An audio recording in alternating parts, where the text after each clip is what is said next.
Lucia Pinillos from Argentina en NBA Línea. To both of you. Steve Kerr said he couldn't make it in the NBA today because both teams are absolutely amazing. What do you think about that? And how do you see yourself playing in the 90s? I'm not answering that, bro. Hmm? In the 90s? I was born in 85. I don't know.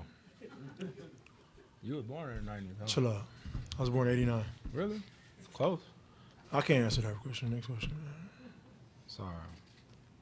Sports Radio 610. James, Thompson, Curry, and Durant took 60 of their 80 shots. How do you force some of their other guys to have to do a little bit more offensively? I mean, just like that, we gotta be aware who's on the court. You know, at the same time, you know, they made some tough shots, which we all know they're going to do. But we just got to do a better job of knowing who's on the court and trying to rotate and trying to make them take tougher shots. I mean, you look at that first half, and you know, Nick Young gets 2 or 3 open threes. Like we give up a couple open layups. Like those mistakes can't happen. You know, because that's 10, 12, 15 points where you know they're not allowing us to get those points. So. They're gonna make tough shots, but we gotta do a better job of knowing who's on the floor as well. James, Houston Chronicle, in what ways did Draymond Green affect this game? I mean, I don't know. He gets the technical right when he comes out of the gate, but his defense seemed very strong in the third quarter. I was just looking to see if you had any more thoughts about the way that he might have impacted the run that they had. They're a good team. I mean, not only Draymond, but I mean, they made tough shots. They made, I don't know. Dan Wecke with the LA Times. Questions for both of you guys. You've been pretty open about the process to getting home court advantage, the build to facing the Warriors. Now that they've taken a 1-0 lead, what's the reset process like in the next 48 hours for you guys? Look at film, see what we could do better. We lost the home game. First series or last series? Last series. I don't know. Obviously, it's a different team or whatnot, but for us, our focus right now is just on game 2. So. James Brian Smith, Houston Chronicle. Mike was saying, you guys, you can live with Durant scoring. They're going to have the offense, but it was the turnovers, the mental miscues that hurt you guys tonight. What's your perspective on that? They do a really good job of, if you take bad shots or turn the basketball over, they're out. They're getting dunks, they're getting threes, and I'm not sure how many fast or transition points they had. But it was too many. That's what they thrive on.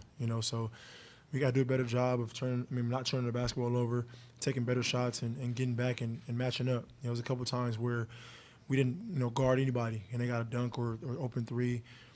That can't happen. Jonathan Fagan, Houston Chronicle.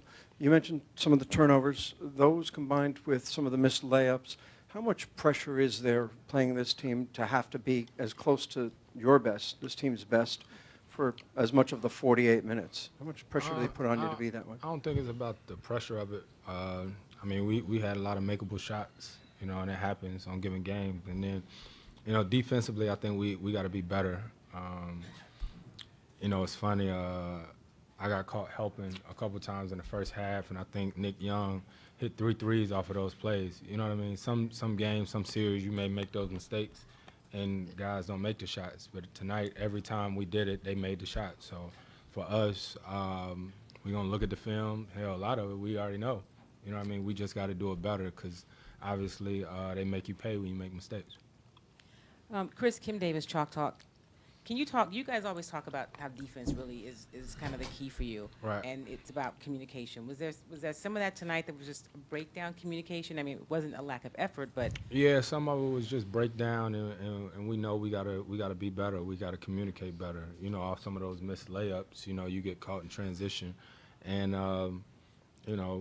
Clay would pop open, such and such, KD or whatnot. So things that we think we can clean up. And do better. Because, like I said, every time we made a mistake, they made us pay. Tim McMahon, ESPN. James, you obviously had a role in the night, but you're going to need some of the role players to contribute offensively to be able to beat the Warriors. How do you kind of manage that fine line between being aggressive but trying to keep other guys in rhythm? The same way we've been doing it all year, making sure those guys have confidence going into every single game, and we're all in this together, so it doesn't matter who has a bad game or who's missing shots. Like, we're in this, and whether it's myself or Chris or anybody, keep going, keep shooting your shot and keep being aggressive. We've got, this far doing that and having that mindset, so we're just going to continue it. Chris, Shane Young, Bebop Breakdown. How did you feel Clint did in the first half when it was back and forth, switching out, defending in space on Steph and Clay? He did a great job. Clint did a great job using his length, moving his feet. He had a few blocks there in the first half, and we're gonna need that. We're gonna need his energy, the lobs that James gets to him at the rim. You know what I mean? So, Clint was Clint. James, Ryan Gorski, San Francisco Examiner over here. What happened in the end, towards the end of the first quarter, when you and Looney seemed to get tangled up there on the right block? I don't remember. You went out right before you Oh went no, out. I got hit in the midsection. Couldn't really breathe, but I'm fine. For both of you, James, Mark Schwartz, ESPN. You had a real good view of Kevin tonight at both ends of the court, and you've played with him and you know him so well. To expend that much kind of energy, just even defending you the way you had it rolling, what was your thought about how he was able to produce so many tough shots in the mid-range for them in this game? No trouble. I mean, Uncle. Yeah, he's been doing it for so long, man. He's 6'11". He just shoot over anybody. So we got to do a better job of just being more physical, getting him off his spots. But he's going to take tough shots, and so he's got to do a better job of contesting it and make it even harder for him. You and he had a little verbal spat in the second quarter at the inbounds play. What was that about, and you think that might have kind of lit a little fire in him after that? Who? KD. When? Second quarter on the sideline. You told him to play ball, and I don't remember.